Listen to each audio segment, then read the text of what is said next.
Morning students, we are discussing about intramolecular Cannizzaro reaction. So already we have discussed about crossed Cannizzaro reaction means that reaction takes place between two different molecules. Intramolecular Cannizzaro reaction takes place within the molecule. Already you know Cannizzaro reaction is an example of disproportionation reaction where oxidation and reduction takes place. One fragment undergoes oxidation, other fragment undergoes reduction simultaneously. So here intramolecular means here within the molecule both oxidation and reduction takes place within the same molecule. So that is intramolecular Cannizzaro reaction. Now for example, let us take one example. So you take this example. This is called glyoxal. What we call this one, students? Glyoxal. So in the presence of base, if you find any strong base, so in the presence of base, what happens, students? Here one aldehydic fragment is there, here other aldehydic fragment is there. One fragment undergo oxidation, other fragment undergo reduction. Suppose if it is this fragment undergoes reduction, this fragment undergoes oxidation. So what happens if it undergoes reduction? It becomes CH2OH. Aldehydic group on reduction gives CH2OH, and this aldehydic group on oxidation gives COO minus Na plus. So this one you will get, and this on acidic medium, this when treated with any acid, so NaCl is eliminated, and finally CH2OH, COOH. What is this compound, students? Glycolic acid. So in this is an example of intramolecular Cannizzaro reaction. Next students, let us take one more example. C6H5 C double bond O CHO. So in this fragment you can see aldehydic group. In this fragment we can see aldehydic group, and at the same time you can see ketonic group. So you already know which fragment is more reactive towards nucleophilic addition reaction, aldehydes or ketones. Aldehydes are more reactive than ketones towards nucleophilic addition reactions. Now this fragment on Cannizzaro reaction. This fragment on Cannizzaro reaction. What happens? Which one is more reactive? The more reactive is aldehyde fragment, less reactive is ketonic fragment. The more reactive aldehydic fragment undergoes oxidation. More reactive fragment undergoes oxidation, less reactive fragment undergoes reduction. That is a hint you have to remember. More reactive fragment undergoes oxidation, less reactive fragment undergo reduction. So aldehydic fragment undergo oxidation, ketonic fragment undergo reduction. So what you will get? Keto group is reduced to secondary alcohol, and aldehydic group is oxidized to carboxylic acid. So this is keto group is reduced to secondary alcohol, aldehydic group is oxidized to carboxylic acid. So finally this is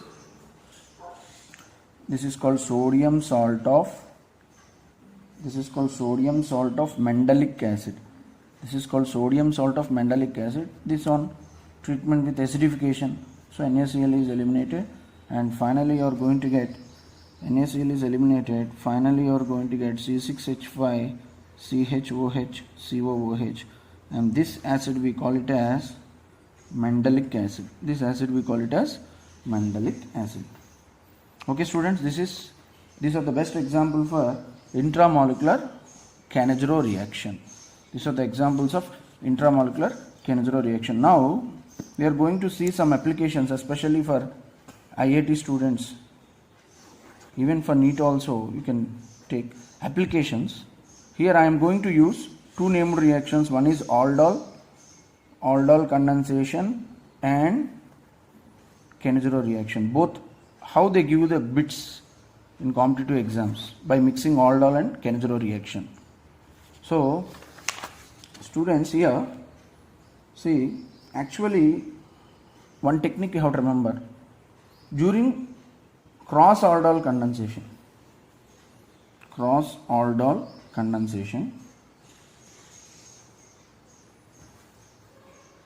especially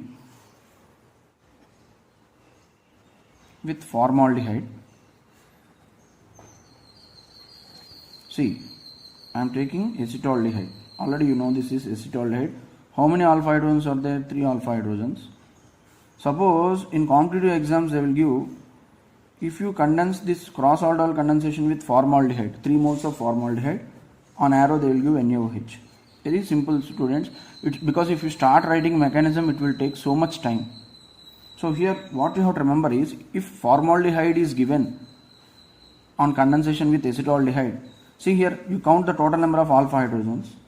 So after total mechanism, the 3 alpha hydrogen, because we have taken 3. Suppose here the 3, in place of each alpha hydrogen, you have to replace this fragment CH2OH. This is called hydroxymethylation. If you use formaldehyde, the alpha hydrogen is hydroxymethylated. Hydroxymethylated. See here, if you use this formaldehyde, in place of alpha hydrogen, we have to replace CH2OH group. In place of alpha hydrogen, if 1 mole of formaldehyde is taken, what will be the product? Suppose here 3 alpha hydrogens. If 1 alpha hydrogen, here I have taken 3 moles, that's why 3 alpha hydrogens are replaced by 3 CH2OH fragments. This is called, this technique we call it as hydroxymethylation technique. So instead of writing big mechanism, directly you can guess the product. And finally, what you are going to get? See, as it is, I have written aldehyde. I didn't disturb this. So in place of 3 alpha hydrogens, you have to write hydroxymethyl groups. 3 hydroxymethyl groups. Okay, students. So now this is an example of cross aldol condensation. If I take only 1 mole, means 1 alpha hydrogen is displaced by CH2OH. If I take 2 moles, 2 alpha hydrogens are displaced by CH2OH. If I take 3 moles, 3 alpha hydrogens are displaced by CH2OH. Now, so this is the functional group now. This is alpha carbon. So you observe one thing, students. This alpha carbon is not carrying any hydrogen directly. No hydrogen is bonded to this alpha carbon. So in this example, no alpha hydrogens. That you have to remember. No alpha hydrogens are there. Now the same compound, and again on arrow if they give NaOH followed by HCHO. So what is this reaction? This is a compound containing no alpha hydrogen atoms. When it is subjected to, so what is its named reaction? Kenny-Jarrow reaction. This comes under Kenny-Jarrow reaction. Now, so if it is a Kenny-Jarrow reaction, so already you know, students, what products you will get. This is the aldehyde group. So here 2 moles you have to take. Okay, aldehyde group, 1 undergo oxidation, 2 moles if you take self condensation, self Kenny-Jarrow reaction. So I am writing the products: CH2OH, CH2OH, CH2OH, COO minus Na plus, oxidation, oxidized product. And what will be the reduced product, students? What will be the reduced products? CH2OH, CH2OH, and here CH2OH. So this product is the reduced product, this product is the reduced product, and this product is the oxidized product. So in this manner we have to get it. So this question is asked in previous competitive exams, in IIT exam. Here on arrow, if 3 moles is there, all the 3 alpha hydrogens are displaced by CH2OH groups. So this is a compound having no alpha hydrogens, and this is subjected to Kenny-Jarrow reaction. So Kenny-Jarrow reaction is an example of disproportionation reaction where oxidation and reduction takes place simultaneously.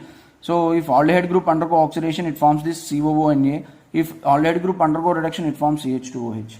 So I think you understood, students, this one, right? Wait. Here one thing you have to remember. If you take 2 moles, you are going to get this one. But what type of reaction it is? But I have taken formaldehyde. I have taken, see, suppose if formaldehyde is not given, it comes under the category of Kenny-Jarrow reaction. These are the products. Remember, students, if formaldehyde is not mentioned, you will get these products. 2 moles we will take. Suppose on arrow, instead of NaOH, suppose the same question, same compound, if they give formaldehyde followed by NaOH. Here there is no formaldehyde, students. Remember one thing. Here there is no formaldehyde. This is called Kenny-Jarrow reaction. If formaldehyde, so here this is cross Kenny-Jarrow reaction. This comes under category because 2 different. This one is different and this one is different. So cross Kenny-Jarrow reaction. in this cross Cannizzaro reaction, which is more reactive? I said previously, formaldehyde and this compound. Which is more reactive? Formaldehyde is more reactive. Formaldehyde is more reactive than this big compound. Formaldehyde is more reactive than this. So I said in cross Cannizzaro reaction, the more reactive fragment undergo oxidation, less free reactive fragment undergo reduction. See. Then what will be the products, students? I am writing the products. HCOONA. Formaldehyde, HCHO undergoes oxidation. Why? Because formaldehyde is more reactive than this compound. Plus, and what will be the other product, students? CH2OH. Reducer product we have to take. CH2OH, CH2OH, CH2OH. Very, very important for IIT. See, students, be careful. If no formaldehyde is given, simply on arrow Cannizzaro, NaOH only given, then these products you will get. If formaldehyde along with NaOH is given, formaldehyde fragment, this is an example of cross Cannizzaro reaction. Formaldehyde undergo oxidation and this big compound undergo reduction, because formaldehyde is more reactive than this compound. The more reactive compound undergoes oxidation, less reactive compound undergo reduction. So I think you understood this example. One more example we will take. Now students, you have to say, just for practice, CH2, CHO, this is a compound given. On arrow I have given 2 moles of formaldehyde, NaOH. This is called cross-aldol condensation, right? So in this cross-aldol condensation, this is cross-aldol condensation. So be careful here, this is alpha carbon. How many hydrogens it is carrying? 2 hydrogens, 2 alpha hydrogens. Here 2 moles of formaldehyde. So CH3. So what I said, technique, CH2, when formaldehyde is given, the 2 alpha hydrogens are displaced by, these 2 alpha hydrogens are displaced by 2 CH2OH groups. So you are going to get this compound, right? This is cross-aldol condensation. Now what I am doing, if this compound is treated with NaOH with formaldehyde. So what is this named reaction? Cross Cannizzaro reaction. So like this you are going to get mixed bits, students. In this manner they are going to use the named reactions. Cross Cannizzaro reaction. So I have to identify by seeing the reagents. Now which one is more reactive? Formaldehyde is more reactive than this one. So formaldehyde oxidizes to sodium formate. This is oxidized product. This is oxidized product. And what will be the reducer product, students? Formaldehyde undergo oxidation, and this from this compound here, this is a less reactive compound, this undergoes reduction. So CH3, CH2OH, CH2OH, and aldehyde group is reduced. This is reducer product. You already know aldehyde group is reduced to CH2OH. So in this manner they are going to ask the bit, students, in competitive exams. I think you understood this one. So next example. Here, will this compound undergo Cannizzaro reaction? This is a compound given. Will it undergo Cannizzaro? Here one methyl, methyl, methyl. This compound is given. So on arrow simply they will give NaOH. So here simply no reaction. Why? Because the thing is here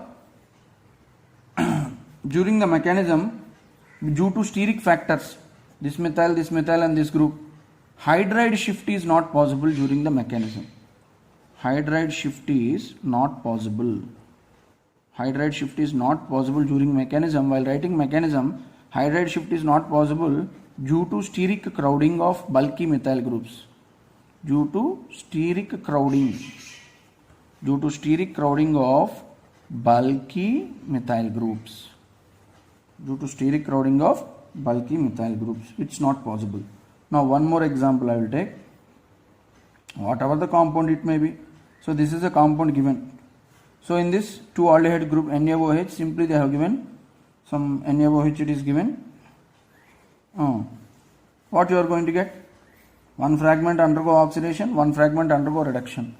So suppose if this fragment undergo reduction, it turns, here this fragment undergoes reduction, this fragment undergo oxidation. So what you will get? CH2OH, CH2, CH2. Finally oxidation means here followed by acidic medium if you take direct step. So what you will get? COOH. Right, this on heating. So if you heat this one, what happens? Here OH, here water molecule is eliminated, and finally CH2. What you will get? CH2.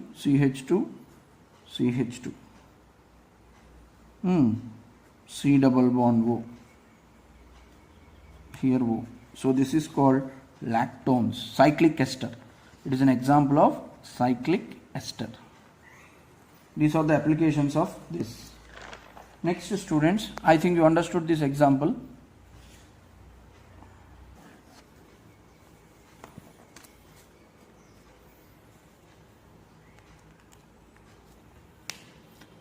Okay, students, now we are going to discuss other named reaction, Wittig reaction. So what is this Wittig reactions? See, generally carbonyl compounds react with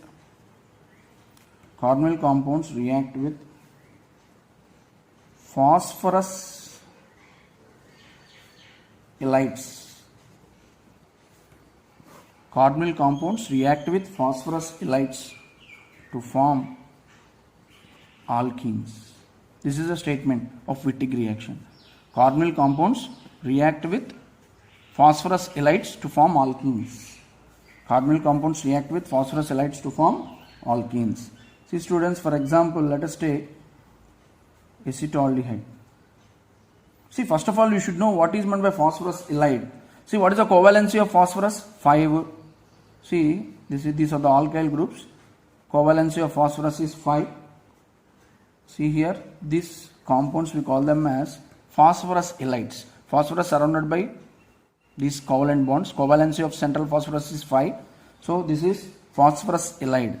So here actually during the mechanism, what happens? Carbon attains negative charge, phosphorus attains positive charge.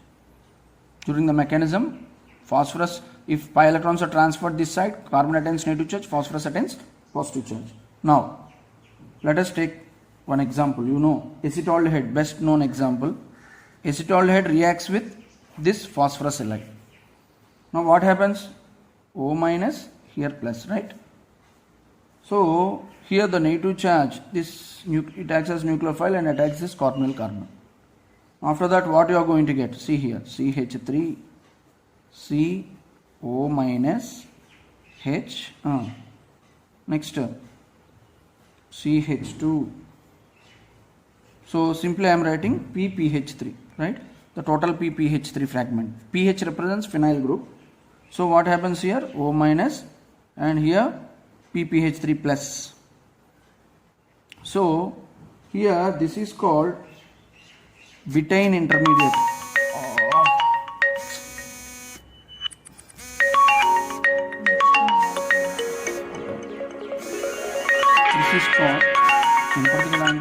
This is called betaine intermediate. This is called betaine intermediate. Okay, this is called betaine intermediate, right? So now what happens? Slowly interactions takes place between O minus and okay now. So this is called betaine intermediate.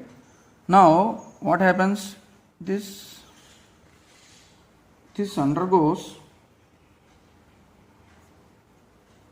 see, this forms a cyclic compound. A bond is formed between phosphorus. So this intermediate, this negative and positive. A new bond is generated between oxygen and phosphorus. This is called oxyphosphetane. This is called oxyphosphetane, right? It is a cyclic 4-membered ring. It is a cyclic 4-membered ring. This is a cyclic 4-membered ring. So this cyclic 4-membered ring. So if you observe this cyclic 4-membered ring, so what happens here? See carefully. This bond will turn this side. This bond will turn this side, and finally, see, observe this mechanism. So CH3, CH, see, double bond CH2. The cyclic ring will break. CH3, CH, this bond will turn, double bond, single bond becomes double bond, CH2 plus, and what is left? P double bond O. pH, pH, pH. So like this you got. This is called triphenyl phosphine oxide. This is called triphenyl phosphine oxide. And finally propene. What is the product, student? Propene. In this manner you can prepare. Actually this is the exact mechanism, very easy mechanism. This is phosphorus halide structure. So what happens? Nucleophilic addition reaction. So finally you are going to get a butane intermediate like this, and after that a new bond is generated between oxygen and phosphorus. Hence finally we call it as oxyphosphetane. It is a cyclic 4-membered ring. So finally from this cyclic 4-membered ring you are going to get alkene. Finally you are going to get alkene. We will take some examples, students. See, every time no need to write that mechanism.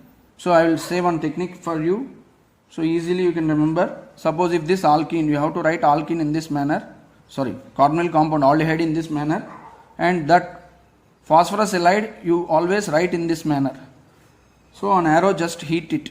So what happens? Simply instead of writing that all mechanism, simply what you have to do is remove this water molecule. So finally what you are going to get? CH3, CH2, CH. Wait, sorry student. This side we have to take. Sorry, wait.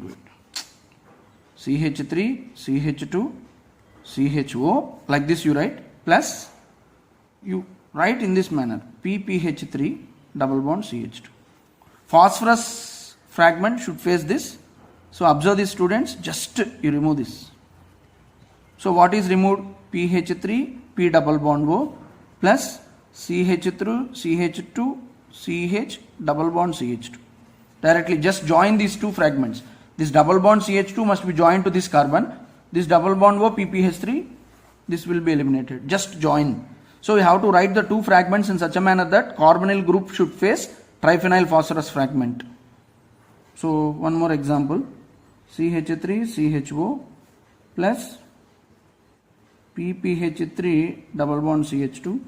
Just heat it. So what we will get? CH3 CH double bond CH2 plus PPH3 double bond O. So like this, students, you can take many examples. Now I am taking acetone plus PPH3 double bond CH2. Just heat it. Just remove this. So finally what you are going to get? CH3, CH. What? All type of alkenes we can prepare. We can prepare all type of alkenes by using this method. So you can take cyclic compound also. Here I am taking one cyclic compound, cyclohexanone. I am treating with wait. So this time I am taking a cyclohexanone fragment treated with phosphorus halide, PPH3 double bond CH2, heat it and eliminate this. Finally you are going to get double bond CH2 plus PPH3 double bond O. So this is Wittig reaction.